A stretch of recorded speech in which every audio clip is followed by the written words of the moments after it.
அடுத்த ப்ரமோ என்னன்னு பார்க்கலாம். இப்போ விஜய் வீட்ல பொண்ணு கேட்ட விஷயம் விஜய்க்கு தெரிஞ்சு தான் நடக்குதுன்னு சொல்லிட்டு காவேரி விஜய் மேலே கோவப்படுறாங்க.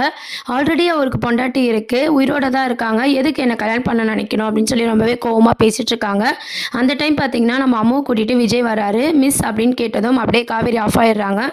அம்மு முன்னாடி எதுவும் பேசக்கூடாதுன்னு சொல்லிட்டு அப்படியே அமைதியாயிடுறாங்க. ஆனால் விஜய் மேலே ரொம்பவே கோவப்படுறாங்க. அப்போ விஜய் கேட்குறாங்க, என்னாச்சு, ஏன் இப்படி கோவமா இருக்கீங்கன்னு சொல்லி கேட்கும்போது, நடிக்காதீங்க, உங்களுக்கு தெரிஞ்சு தானே எல்லாம் நடக்குது அப்படின்னு சொல்லி காவேரி ரொம்ப கோவமா பேசிட்டு இருக்காங்க. வீட்டுக்கு வந்தவர்கிட்ட ஏன் இப்படிலாம் பேசிட்டு இருக்க அப்படின்னு சொல்லி சாரதாம்மா கேட்குறாங்க. இவர் தெரிஞ்சு தானே எல்லாம் நடக்குது அப்படின்னு சொல்லி பொண்ணு கேட்ட விஷயத்த எல்லாத்தையுமே வந்து காவேரி சொல்கிறாங்க.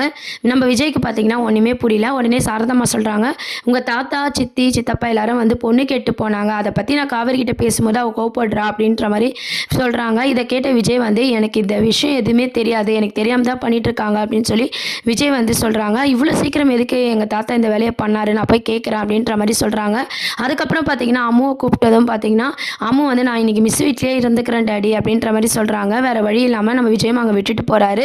நம்ம காவேரி கிட்ட அம்மு வந்து ரொம்ப க்ளோஸாக பழகிட்டு இருக்காங்க. அதை பார்த்து சாரதா ரொம்பவே சந்தோஷப்பட்டு, இந்த குழந்தைக்காகவாது நீ கல்யாணத்துக்கு ஒத்துக்கோ, விஜய் தம்பியும் நீயும் சேர்ந்தீங்கன்னா இந்த குழந்தை ரொம்பவே சந்தோஷப்படும், குழந்தைக்கு ஒரு அம்மா கிடைச்ச மாதிரி இருக்கும்ல அப்படின்ற மாதிரி சாரதாம்மா அட்வைஸ் பண்ணுறாங்க. அதுக்கு காவேரி என்ன சொல்கிறாங்கன்னா, அவங்க அம்மா எங்கே இருக்காங்கன்னு பார்த்து சமாதானம் பண்ணி சேர்த்து வச்சாலே குழந்தைக்கு அம்மா கிடைக்குமா, நீ வந்து தேவையில்லாமலாம் யோசிச்சு நீ தான் போட்டு குழப்பிட்டு இருக்க அப்படின்ற மாதிரி சொல்கிறாங்க.